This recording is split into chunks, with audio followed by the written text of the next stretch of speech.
Top 10, I got a top 10. Got my motivation high for my top 10. Gotta learn from the wise women and men. All my life, like na na na na. For my top 10, top 10, na na na na. This one's for my top 10. Rule number 1, discover your purpose. I don't think you determine what your purpose is. I think you discover what your purpose is. There's a difference. Determining indicates deciding. And I don't think you decide. I think if you go about it the right way, you discover it. Like there's some people that should be painting all day. They're great artists. I think Michelangelo was obviously a great artist, a great sculptor. I mean, that was his purpose in his life. Well, I believe my purpose is doing what I'm doing. Your purpose is why you get out of bed in the morning.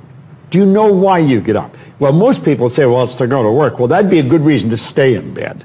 You know, you say, well, everybody's doing it. That'd be another reason to stay in bed. If you're ever doing what everybody's doing, you're probably going in the wrong direction.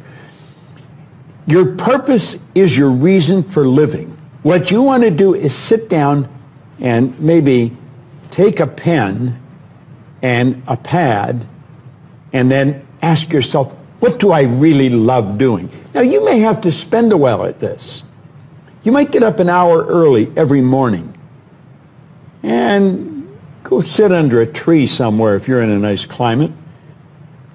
Pick a favorite chair, someplace where you're not going to be disturbed, and totally relax and say, if I could spend my life doing something, what do I really love doing? Now, since you don't ask yourself that question every day, it might take a while for this answer to come to the surface, but it comes to your consciousness. And it may take a while. You may have to do this every morning for 3 months, but it would be well invested, the time. Rule number 2, don't waste your minutes. How many times have you had somebody say to you, hey, have you got a minute, Bob? Have you got a minute? They don't want a minute. I want you to think about that. I read a poem one time. It said, I have only just a minute, only 60 seconds in it. It was forced upon me. I can't refuse it. I didn't seek it and I didn't choose it. But it's up to me to use it. I must suffer if I lose it, give account if I abuse it. It's only a tiny little minute, but eternity is in it. Well, at any rate, I thought I'm going to put this on a video and I'm just going to share it with everybody. Just this one little part out of the seminar I'm making. I want you to look at this sand timer and I want you to think about your life. The sand in the top of the glass represents the future. The sand in the bottom of the glass represents the past. Now, do you know, we know what's in the past, and yet we can't do anything about it. Do you know what the trick is? You don't know how much sand's in the top of the glass. You may think you have a lot. You might only have a little. Then again, you may think you have a little, and you might have a lot. When I was a little boy, I was raised by my grandmother. And I don't know, when I was a little gaffer, she was probably 60, but as long as I can remember, Grandma would say, I'll soon be gone, dear, I'll soon be gone. Well, you know, we loved her. She was really an angel of God, but we thought she was never going to go. She lived to be 94 for 30-some years. I'll soon be gone. She didn't think she had much time left. She had 34 years left. Now, about the same time, I had a buddy of mine, Bob Yates. He was just 16. And bang, he ran into the abutment of a bridge and his life was snuffed out. If you had asked him a half hour before how much sand he had left, he would have said at least a half a century. He didn't have a half an hour. See, the trick is we don't know how much sand we have left. The future, we don't know. The past, it's gone. Now, the only thing you can deal with is what's right here, right now. And if you look, the sand is always moving. Now, think of this. You see, I was working on that, and then I was working on a graph I've got here on my computer, and I'm thinking of the time somebody said, hey, have you got a minute? Well, they don't really want a minute. Do you know if you're earning $50,000 a year, a minute's 42 cents? A half hour is $12.50. If we take that ahead a bit, if you're earning $80,000 a year, a minute 67 cents. Half hour is $20. If you're earning $150,000 a year, got a minute? It costs you $1.25 a minute. A half hour is $37.50. So you see, if somebody said, you want to stop for a cup of coffee? Well, if you're earning $250,000 a year, a minute is $2.08. Half hour is $62.50. And then, of course, you got the coffee to pay for on top of that.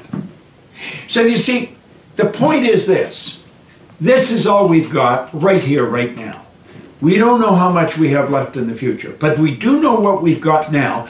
And I have found the people that win are the people who make up their mind. They're not going to waste the minutes. They're going to be productive. They're going to make it happen every minute.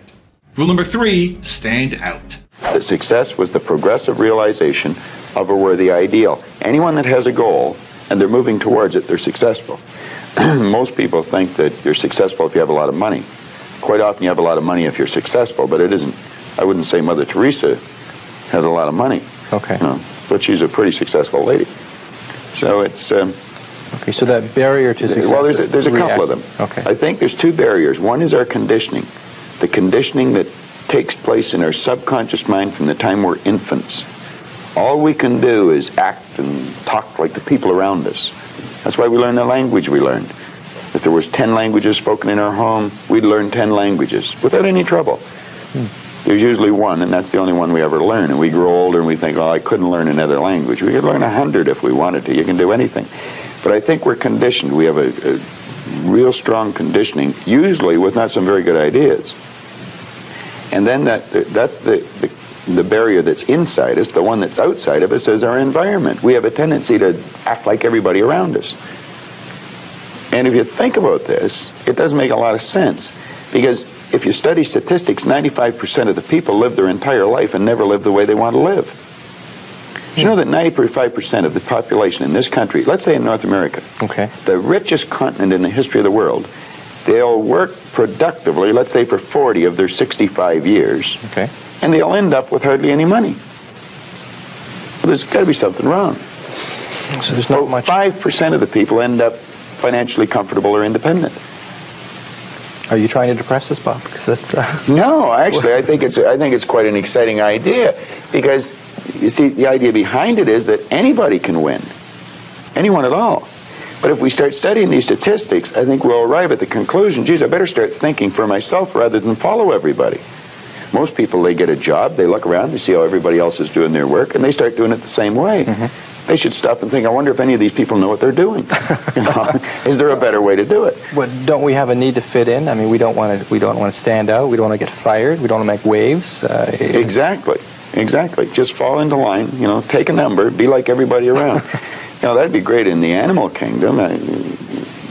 But human beings aren't supposed to live that way. I think we should make a few waves.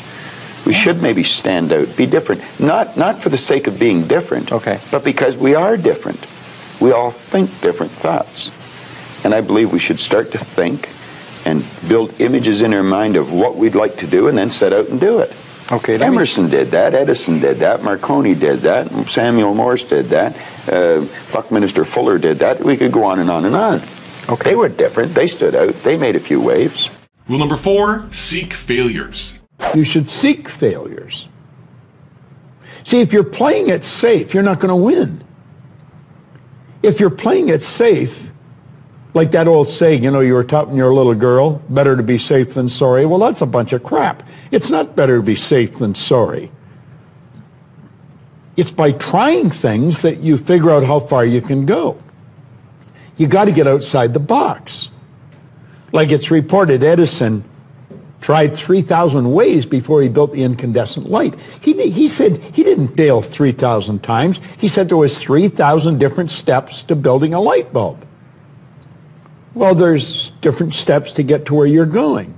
And I really do treat winning and losing exactly the same. I do not let it upset me. Do you think that's a big part of why you're so successful? Well, it's part of why I enjoy it. Mm-hmm. Yeah, I think it is, because I'll try anything. Like if I'm into an idea The idea of losing never enters my mind. See, I have worked with giants. I had the good fortune of working with Sir Edmund Hillary. He was the first man to stand on top of the world. And I worked with him on 3 different occasions. And the only difference in Ed Hillary and Bob Proctor is in his size. Now, he's gone now, but he was a big man. When he shook hands with me, his hand wrapped right around mine. I felt like a dwarf, you know. And in talking to him, like, it never entered his mind he wouldn't get to the top of the mountain. But he failed in 1951. He failed in 1952. It wasn't until 1953 that he got to the top of the mountain. Now, people had died for centuries trying to do that. But he said, I knew if I could see it in here, I could hold it out here. Stella Mann wrote that in a book. If you can see it in your head, you can hold it in your hand. And that's right. And if you're not prepared to lose, you're never going to win, because you're always playing it safe. And there's no reward in that. Rule number 5, conquer your own limitations. Look at these 2 men. Do you know who they are? Most people don't. They're just a couple of ordinary guys. One, they're both gone now, but one was an ordinary beekeeper in Auckland, New Zealand, and the other a Sherpa guide from over around Nepal. Now, there's Mount Everest. Do you know, for thousands of years, people had tried to get to the top of Mount Everest. People died doing it. It was believed it couldn't be done. People tried, but they didn't know how, and so they quit. There's a closer look at the mountain and where they placed their flag. They planted that flag in the mountain. Now, this is the 2 of them after they come down the mountain. And you know something? When they started, they did not know how. They didn't know how to get to the top of the mountain. And that's what stops most people, because they don't know how. As little kids, we'd go, Mommy, Daddy, I want this. And they say, now, how are you going to do that? Well, as a little kid, you don't know how to do it. But they did it. In 1953, on the 29th of May, they were the first 2 to get to the top of that mountain. They stood right on top of the world. Do you know there's been over 1,000 people do it since then? I watched a young woman on Canadian television being interviewed, not very big. She had just come back from going to the top of Mount Everest. And the reporter asked her, they said, how does it feel now that you conquered the mountain? She said, we didn't conquer the mountain. That mountain can't be conquered. We conquered the limitations that are within ourselves. Rule number 6, go to experts for advice. Select a person who is already doing something that you'd like to do. Get to know that person. Go to the experts for advice. Don't ask the person next door, your mother, father, or brother, or the guy that works beside you, because they don't necessarily know. There's no point in asking a person how to earn a lot of money if they're only earning $10,000 a year. They don't know. If they knew, they'd probably be earning a lot. It's like, don't go to a sick doctor if you want to get healthy. Okay. So you find someone that you can go to for advice. Get a real good book and lock into that book and start to study it. Like, I've had this one that looks like a Bible, you know. But this is Napoleon Hill's book, Think and Grow Rich. I've been reading this thing now for 23 years. I'll probably read it for another 23 years. I got another good book that I brought over here today. It's called The Power of Your Subconscious Mind. Now, I'm not getting a commission for selling this. The author's dead now. He's been gone for a couple of years. But Dr. Joseph Murphy wrote this book, The Power of Your Subconscious Mind. And that's probably one of the best books that you're ever going to find, because you're going to learn something about your mind when you read this book. Okay. Now, I read a lot of books. I've got probably 1,000 books sitting in my den at home in my library. But the one that I carry it everywhere I go, and I read it all the time, is Think and Grow Rich. I never stop reading it. Now, where's the value for you to reread that and read it again? I mean, you must know it well enough that... I think I could probably recite it verbatim. But the secret is, I once read in a book where it said, when you read a good book through the second time, you don't see something in it that you didn't see before. You see something in yourself that wasn't there before. You see, when I read this, I create a greater awareness. Rule number 7, don't worry what others think of you. You know, many years ago, I read a book by Terry Cole Whitaker. It was a classic. What you think of me is none of my business. Think of the amount of time that is wasted on negative energy, wondering what other people think of you. What they think of you really doesn't make any difference. It's what you think of you that makes a difference. So as you go through the day, don't worry about what other people think of you. Just say, I'm all right. I'm God's highest form of creation. Rule number 8, crash through the terror barrier. See this line? That's called The terror barrier. Yeah, jumping at you, isn't it? And on the other side of the terror barrier is something we call freedom. And you know, very few people get through that terror barrier. It's rather sad.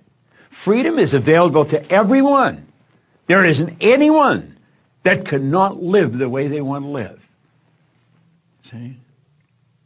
Why don't they? Why don't they? They don't know. And they don't even know they don't know. Now I'm going to show you why people experience buyer's remorse when they buy something they really want, and then they back away, where they go to move and they don't. They go to change jobs and they don't. They go to move to another city and they don't. Why? Fear causes them to stay where they are. There's the individual. The X represents the unknown factor, the paradigm. Now there's a power flowing into this individual's mind, and they can make anything out of it they want. Remember we said we had the ability to choose? What do they choose? They choose thoughts that are in harmony with the paradigm. Now here's an important point. The paradigm controls the vibration of this thing we call our body. Our body is a molecular instrument. That's really what it is. It's a mass of molecules and a very high speed of vibration.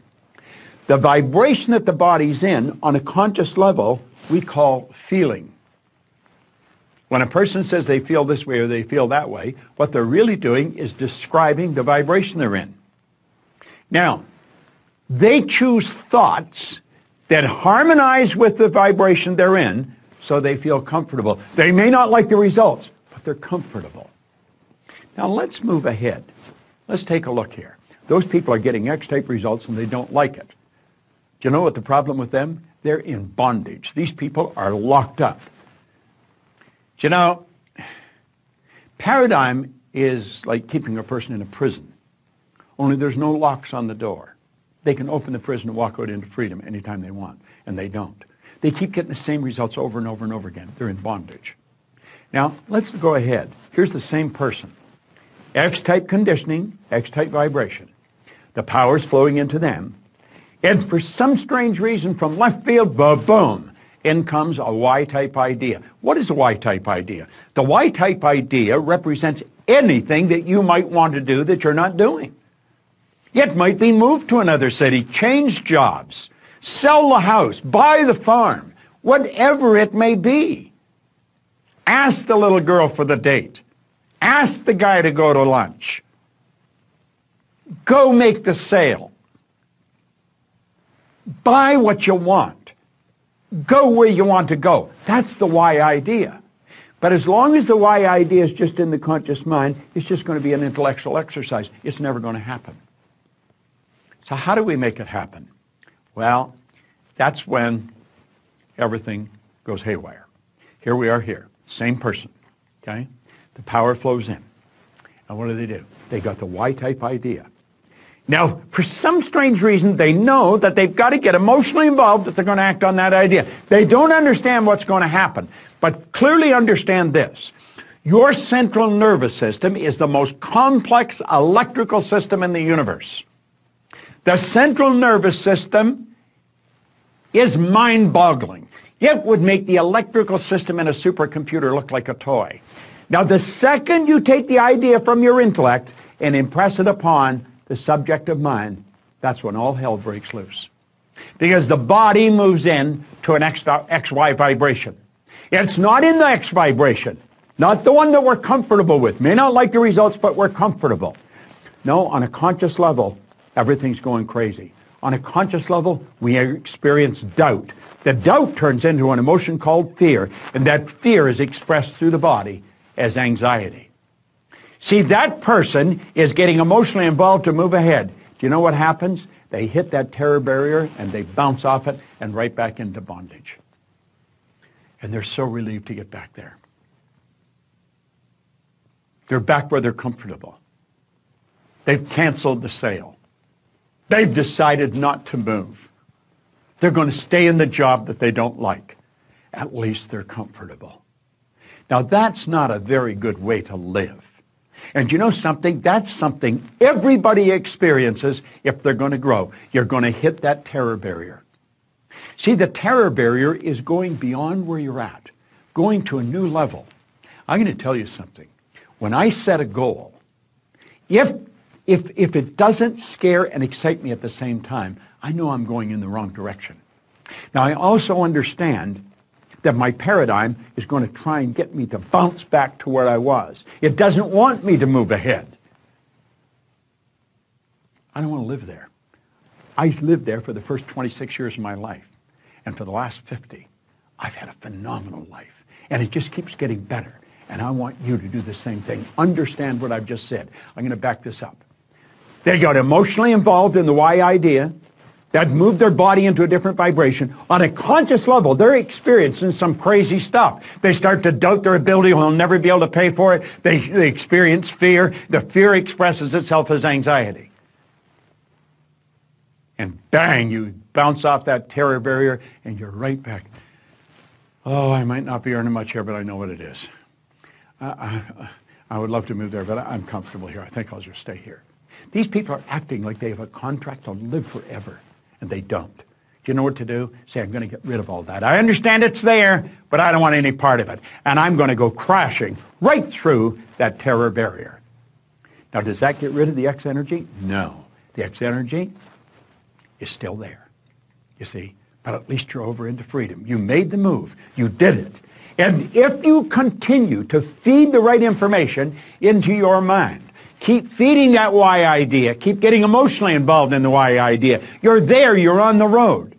Keep doing that. You're going to find that the paradigm is going to change and it'll just all go away. And you know where you're living? In freedom. You're living where you want to live. Buyer's remorse is when you cancel the sale. Buyer's remorse is when you stop just before you buy what you really want. Before you go for the thing that's going to change your life and you know it. It's not moving to the other city. It's not starting the business of your dreams. It's not stepping out and betting on yourself. That's a terror barrier that's causing that. And if you don't learn to go through the terror barrier, I'm going to tell you something. You're going to stay right where you are for the rest of your days. That's not a good place to be. What did Joseph Campbell say? So true. The cave you fear to enter holds the treasure you seek. Rule number 9, develop your imagination. Many years ago, I read where Napoleon Hill pointed out that the imagination is the most marvelous, miraculous, inconceivably powerful force that the world has ever known. And you know, the average individual uses the imagination, if they use it at all, against themselves. They imagine what they don't want. They imagine problems coming. Let's begin to use our imagination the way God meant it to be used. It's the greatest creative faculty that we possess, and we can build anything we want with it. I want you to wander around your home or possibly your office and take a look at all of the conveniences that you have there that you didn't have, let's say, 2 years, 5 years, 10 years ago, 25 years ago. Do you know that every one of them, without exception, was first created in the mind of one individual with their imagination? Do you know you can use your imagination to go into the future and bring it into the present? That's what all highly successful people do. They see where they want to go, and then they act like the person they want to become. It was William James from Harvard's advice. He says it's the actor's technique. Act like the person you want to become. How do you do that? Well, you use your imagination, of course.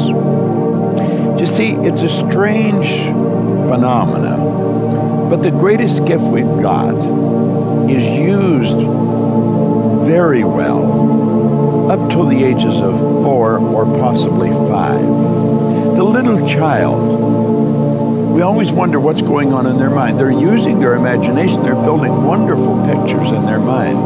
But then they get to school, and wham, like that, it comes to an abrupt halt. It's called not paying attention. Daydreaming. Well, What they were really doing was exercising a phenomenal mental faculty. You see, we can see, hear, smell, taste, touch. They're for our physical benefit. As long as we're living in a physical body and corresponding with the material world, we will use our sensory factors. But you know, I have a couple of little dogs at home that can hear, see, smell, taste, and touch. We've got higher faculties. You have perception, the will, memory, intuition, reason, and imagination. These marvelous tools. We can take our imagination and build an image in our mind of how we want to live. Block out what's going now. Don't let your present results have anything to do with this. Just what you want. And it's with your imagination that you will build it. Everything that we have, the camera that I'm speaking to right now, was first created in the mind of one individual. Think of how our world's changed. You see, we were gifted with these higher faculties.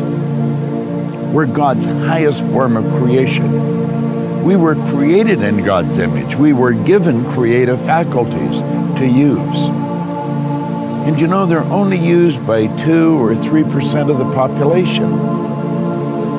It's almost inconceivable that people would wander around with so much power and potential and squander it. See, the average person literally tiptoes through life, hoping they make it safely to death. It's such a shame, and it doesn't have to be that way. I think we have giant corporations and little wee creative departments. The primary reason for that is the average individual really does not believe that they're creative. Now think. Everyone's creative, and no one is more creative than another. It's just that some have chosen to use their creative faculties to a greater degree than others. Imagination, your imagination. What do you want? How do you really want to live? Build the picture in your mind. There's a power that is flowing to and through you. A creative, unadulterated power. It can be photographed leaving your body. Way back in the 30s, Semyon Kurlian, the Russian photographer, perfected a form of photography where you can actually photograph a person's body and you will see the energy glowing from them. Well, that energy flows into your mind. And it's the images you build in your mind that's going to dictate the vibration that this instrument you're living in is in. And the vibration on a conscious level is called feeling. Make certain that you exercise your imagination daily. Build beautiful images in your mind of how you want to live, and then hold those pictures there and live that way. The imagination, the greatest nation in the world, the imagination. You've got one. It's a marvelous creative tool. It deals with the invisible side of your personality. You see, no one will ever really see you. They'll only see your body, and they'll see you the great work that you do. Make certain that your work is great work. And if you keep your imagination alive, keep it active, you're going to have a phenomenal life. You know, life can get better every day, and it will get better every day through the proper use of your imagination.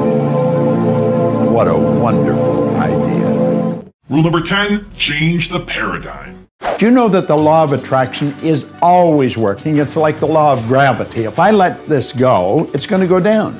It's never going to go back up, it's going to go down. That is the law of gravity. Anything heavier than Earth is attracted towards the center of the world. Well, the law of attraction is always working. Now, how does it work? Well, I use a diagram to explain the mind. Now, let this circle represent your mind. And let this little circle here represent your body. Now I want you to think of this for a moment. Your body is a molecular structure. This is a massive energy and a very high speed of vibration. If you looked at your body through a microscope, you'd see that energy dancing right before your eyes. And here's something that'll keep you thinking for the next 20 years. When you move out of it, the body does not stop moving. If you go to a funeral parlor and pick up the remains and look at it, you will see it moving. And if it wasn't moving, how would it ever change to dust? You move into your body and you will move out. And it's how you use your mind that's going to dictate the vibration you're in. Now stay with me. You have an imaginary line right across here, and that separates the conscious mind from the subconscious mind. Now the subconscious mind has been programmed. When you were a little baby, this is the way it was. You were just like this. Subconscious mind wide open, and everything that was going on around it went right in there. And all the energy that went in there when you were just a little baby formed something called a paradigm. Now a paradigm is information. It's a multitude of habits. You are the product of your environment, but prior to that, you were the product of a genetic strain that goes back for generations. Now I'm going to say that the paradigm is X-type energy. Now you've got the ability here on a conscious level to think, and you can think anything you want to think. And as you think, you build ideas. There's a power that's flowing into your consciousness. It never stops. It flows to and through you. You can actually photograph this power leaving you. It flows to and through you. Now, as it flows in, you will start thinking, and you'll probably think X-type thoughts. Therefore, you're going to be in an X-type vibration.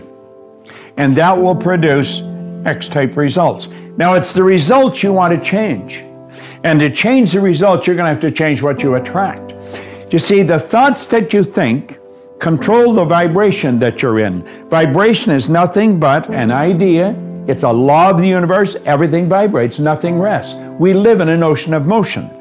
And it's the thoughts that you're thinking that you impress upon your subconscious mind that control the vibration the body's in, and that dictates how you act, but it also dictates what you attract.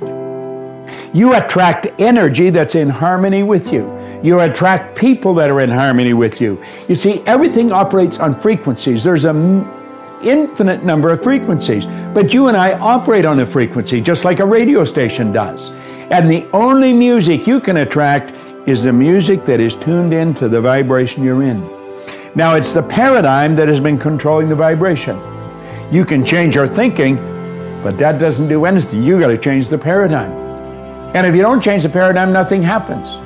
Now, talking about paradigms is another subject. We'll do that at another time.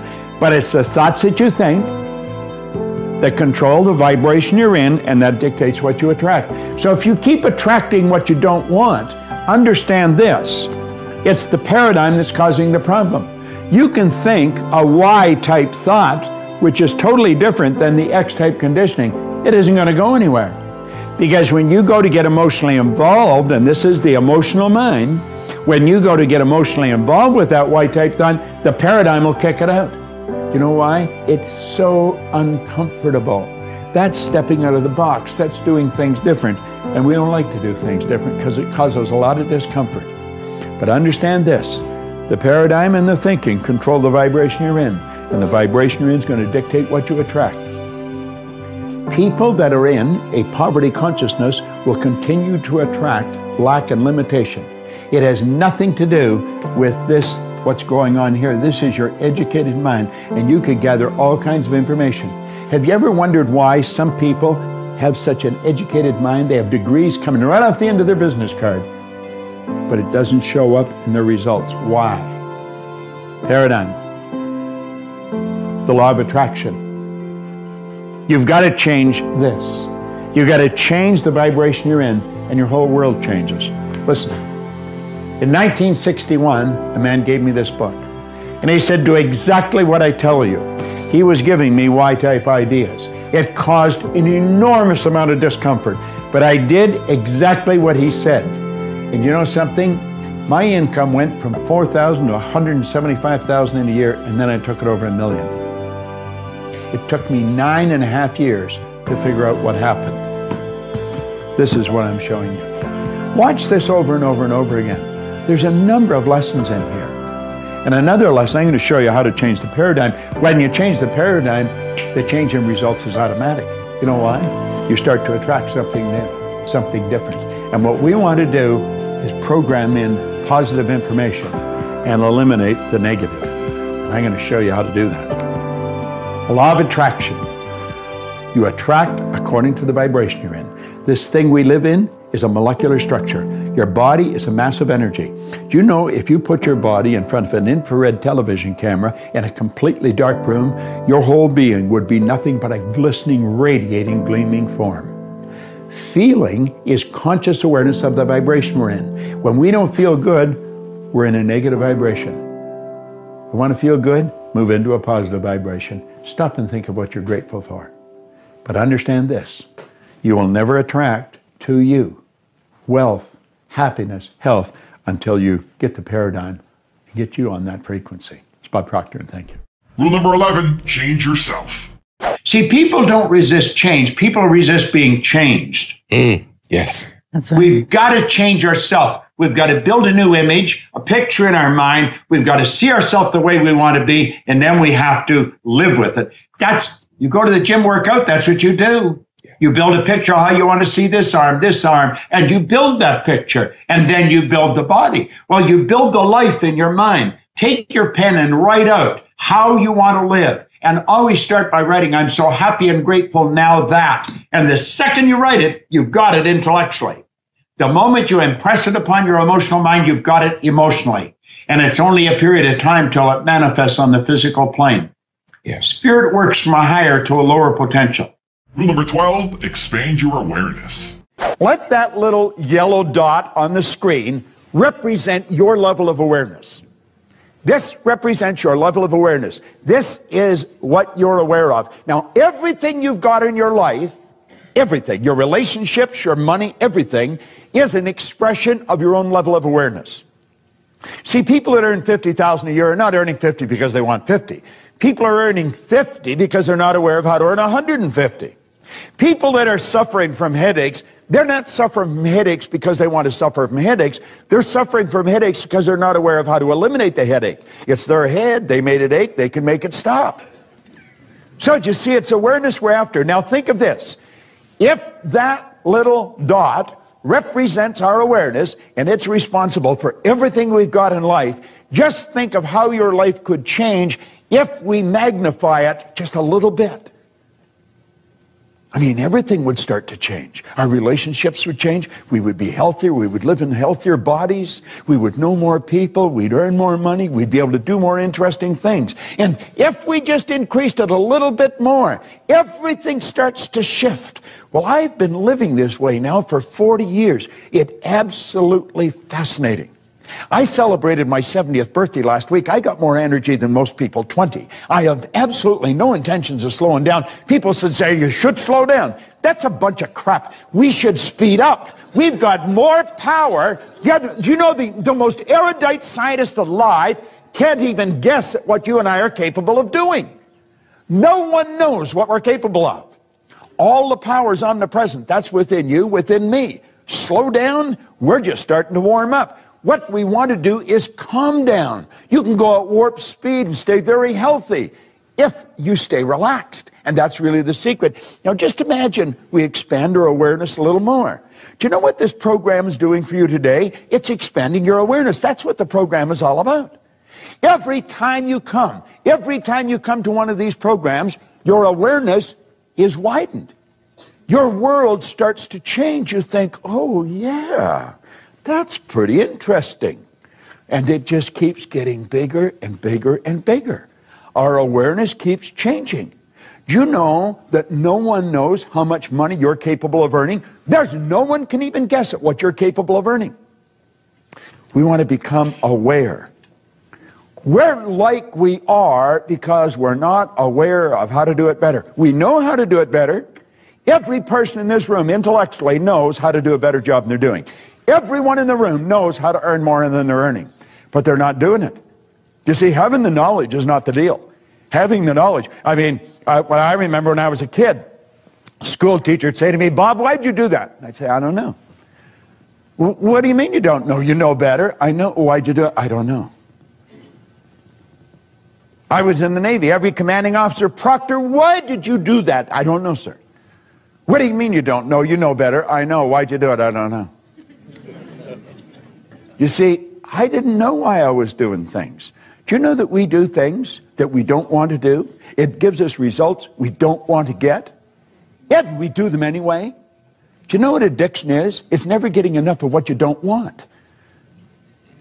Getting a lot of people are addicted to results that they don't want. Why do we keep doing it? You see, I think when we start to see that, that's when we start to become aware of how to take control over our life. And that's really what we want to do. So you see, awareness is the big deal. We want to become aware of the obvious opportunities that are available to us. We are surrounded by opportunity. They're everywhere you go. There is an abundance, there's no shortage of opportunity. We can win, and we can win in a big way. Now, when we lack awareness, we miss the opportunity. I used to always say that, you know, the trick is to be in the right place at the right time. I've been in the right place at the right time many times in my life, but I blew it. You know why? Wasn't aware that I was in the right place at the right time. I had to look back at it. Think of it. There's something else. It's being aware that you're in the right place at the right time is not good enough. You've got to be aware that you're in the right place at the right time. Rule number 13, replace a bad habit with a good habit. Habits. Good habits will give you results that stick. Bad habits will destroy everything. I have some bad habits. That's right. All my habits are not great. So if you've got some bad habits, don't feel bad. So does your next door neighbor. So does your mentor, your coach. So does your mother and father if they're alive. So does everyone. And the trick of life is to replace a bad habit with a good habit. I used to hang around bars all the time. And one day I went in, I picked up a glass, and I looked around, and I thought, they're all bums in here. And then it dawned on me, I'm always here. I learned something. I put the glass down, and I said, I'm never coming back here again, and I'm never going to drink this. And I never did. That was a long time ago. But you know what I did? I went from spending all my money in the bar to the racetrack, and I started to bet it all on horses. So I went from making somebody with a bar get wealthy, and then I started to feed the horses. And one day I woke up and I learned something. If you don't consciously and deliberately replace a bad habit with a good habit, you will automatically create another bad habit.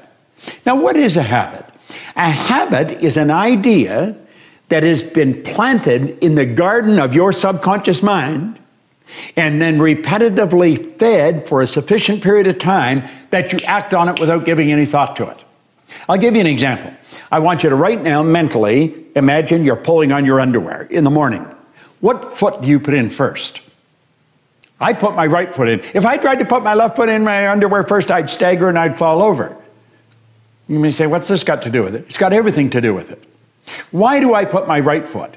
You may put your left. Certainly a lot of people do. Well, when I was just a little gaffer, didn't have a clue of how to put underwear on, my mother or my grandmother or my father or somebody came along and they had the underwear read, put your foot in here. Your other foot. What did they do? They had the underwear prepared as if they were going to put it on. And so pretty soon, I was doing it like they were doing it. They, through repetition, planted the idea in my mind. Well, now think of this. You don't just form habits of how to get dressed. You form habits to do everything that you do. And some of them are not that productive.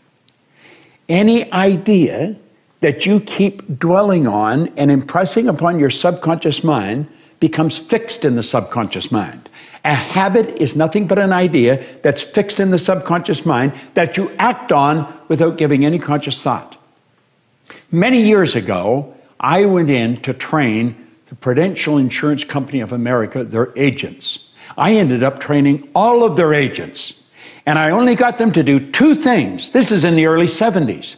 I got them to form the habit of being in front of a prospect before 9 a.m. and ask everybody they talk to purchase $100,000 worth of insurance. I said, you don't have to sell them, just give them the opportunity to say no. You know, the sales in that company went up by hundreds of millions of dollars. I had a retired VP tell me he thought it was $1 billion. Just changing 2 habits. What habit do you want to change? I'm forever checking out habits I've got. I'm in the habit right now of changing my diet. And you know something? I've been doing it for going on 3 weeks. It's getting easier, but it's still not that easy. I'd still like to reach over and eat some of that when nobody's looking. Doesn't work. Doesn't work. I'm looking. What habit are you going to form? And you shouldn't try and form more than 2 at once. It'll become too big and too heavy, and you won't form any. Make up your mind you're going to do it every day, every day, every day, until you don't have to think about it, and then you'll automatically do it. I guarantee you, this idea will change your life. Think about it all day, because that is definitely an idea that will give you results that will stick. Rule number 14, surround your mind with greatness.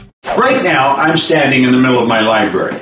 This is my favorite place. Do you know, Earl Nightingale said, if you surround your mind with greatness, some of it's going to rub off. Well, hopefully, some of it has rubbed off on me. I have maybe 3,000 or 4,000 books here on the shelf. They're all in alphabetical order, by author. They're all cataloged. So I know where to find something just like that. I go by authors more than the title of the book. Do you know that when I started studying these books, I really didn't know very much about anything. I had 2 months high school. I was 26 years old. I had a bad work record, a bad attitude, and virtually no experience. And you know, in a relatively short period of time, my income went from $4,000 to $175,000 a year. Then it went over $1 million. Rule number 15, be honest with yourself. I'm going to share some information with you that it could change the direction of your life like night and day. And when I say that, I want you to really stop and take a look at your life. Take an honest look at your life. I was thinking just before I started to make this, we have actually been conditioned to kid with ourselves, to lie to ourselves, to not really take an honest look at the results we're getting. I want you to take a real honest look at your results.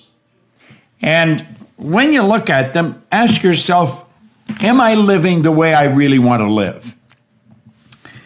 You see, most people aren't. One of the first questions I ask a person that comes to work with me, I want to know what's the most they've ever earned in a year. Now, I really don't care what the answer is, but I want to know what the answer is. Because you see, if a person says the most they've ever earned in a year is $50,000, I know where their mind is programmed. If they tell me the most they've ever earned is $250,000, I know where they're programmed. And then I want to find out what they want. And I know then what has to shift, because their mind is programmed, and if they're really going to live the way they want to live, they've got to change the program. And if they don't change the program, then nothing really happens. Rule number 16, get into the success zone. I want to suggest that you make up your mind you're going to get in what we call the success zone. It's a way of thinking. Now, get this. If 95, 96% of the population are blowing it, if 1% of the population are earning about 95% of all the money, you're not going to get a whole lot of people agree with what you're doing. Most people are going to look at you kind of strange. What are you going there for? You went there last month. What are you listening to that for? You listened to that before. What are you reading? What do you read the same book over and over for? They don't understand. And you see, they're advertising their ignorance by the questions they ask. When we get into the success zone, everything in our life starts to change. But understand this, you're going to be a bit of an oddball. You're out of the box. You're not one of the masses. And when you get out of the box, your whole world starts to shift. Rule number 17, be a leader. There's a boss and there's a leader. Leader get people excited about improving the quality of whatever it is, themselves, their work, whatever they're doing. People follow leaders because they want to. People don't follow leaders because they have to. That becomes a form of dictatorship. Yeah. And that never works. The great leaders, people want to follow.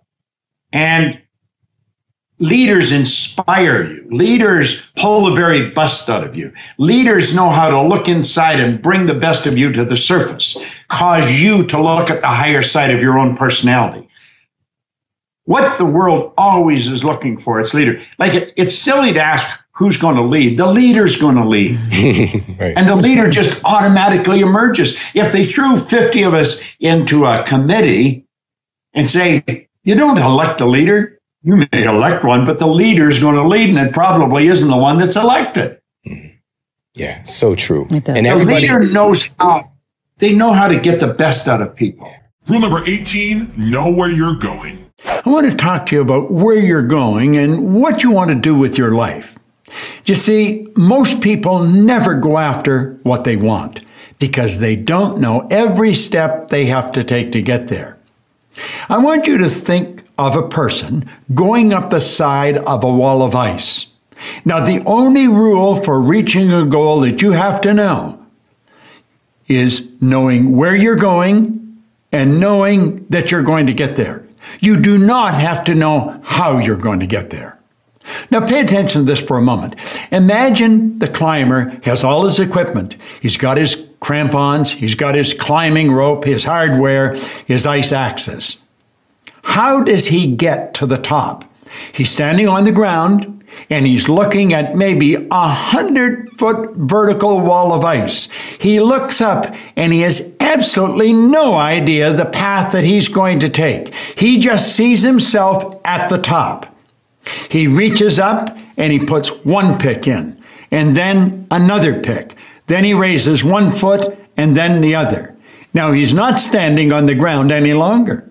He's suspended on the wall on a vertical wall of ice that goes up for 100 feet. He adapts to the changes that is taking place in his environment. And then and only then does he see the next step. And he moves this pick, then this pick, then this foot, then this foot. Now, that's how he gets to the top, a step at a time. And that's how you're going to get to your goal. You just have to know the first step to take. And when you take that step, you're going to find that your conditions, your circumstance, and environment will change. Then you see how you have to make the next step. It's a matter of adapting all the time. You only have to know two things. You have to know where you're going, and you have to know that you're going to get there. You've got to see it in your mind. Now, this is the beautiful scenario. This is what it's all about. Save that in your mind and think of it often. Think. Every time you think of your goal and you're trying to figure out how you're going to do it, think of that vertical wall of ice. What's the next step? That's all you really have to know. One step at a time. And you'll get to wherever you're going. That's how Hillary got to the top of Mount Everest. Rule number 19, be open-minded. In Napoleon Hill's book, Think and Grow Rich, he said, now right here we come to a rather strange fact. We tend to minimize the things we can do, the goals we can accomplish, and for some equally strange reason, we think other people can accomplish things that we cannot. And he points out that there's a difference between wishing for a thing and being ready to receive them. He said no one's ready for a thing until they believe that they can acquire it. The state of mind must be belief and not mere hope or wish. Now, he goes on to caution us. He said open-mindedness is essential to belief. Closed minds will not inspire faith, courage, or belief. Rule number 20, be willing to do what is required. A German engineer by the name of Carl Benz had a fantasy, and he literally turned his fantasy into a fact. And in January 1886, Carl Benz was issued a patent for the Benz motor carriage, and the age of the automobile had dawned. This is a replica of that magnificent machine. And you know, before Benz ever turned his fantasy into a theory even, certainly long before he turned it into a fact, he had to ask himself a couple of questions that you and I and every other dreamer will have to go through. He had to ask himself, am I able to do this? Well, he seemed to have that innate awareness of this higher self, this image of perfection within him, and he saw himself as a person that was actually able to take and turn the fantasy into a fact. Now, he must have been a pretty courageous guy because there were no horseless carriages in those days. But then he had to ask himself, am I willing? And you see, he had to ask himself, am I willing to accept the ridicule that I'm bound to get? Am I willing to accept the failures? Well, he said, yes, I am willing. He was willing to pay the ultimate price to turn his fantasy into a fact. And ridicule he got. His own partner thought he had gone mad, and he had to find himself a more congenial colleague to work with. He would take this thing out in the evening. He'd take it out at night, so no one would see him. He'd escape some of the ridicule. And time after time, he couldn't get it going. He had to push it back. But it never dawned on him that he would not ultimately realize his dream. When this magnificent machine completed its first long journey with bends at the wheel, every beat of the engine found an answering echo in the heart of the driver, as every turn of the wheels brought him closer to his goal, to the realization of what once was a fantasy. Now, in order for you to turn your fantasies into a fact, you have to go through exactly the same process as Carl Benz. And if you do go through the same process, you'll meet with exactly the same success, regardless of the opposition you might come up against. You have to ask, am I able to turn this fantasy of mine into a fact? Can I actually realize it? Can I turn my dreams into reality? Now, you're either going to say, yes, I'm able to, or no, I'm not. If you realize you are able, if you have an understanding of this potential, this power within you, then you have to ask yourself, are you willing? And there's a long series of tests there. You don't even know what you're going to come up against. One thing is for certain, you'll come up against ridicule. You may have to move. You may have to do all kinds of things that you don't even think about. You have to be willing to do whatever's required if you really want to turn your fantasy into a fact. The second you say, yes, I'm willing, at that instant, you've created your theory. When you're going ahead, the only thing you can measure is what you're giving up. What about what's coming? You know what's coming? What you want.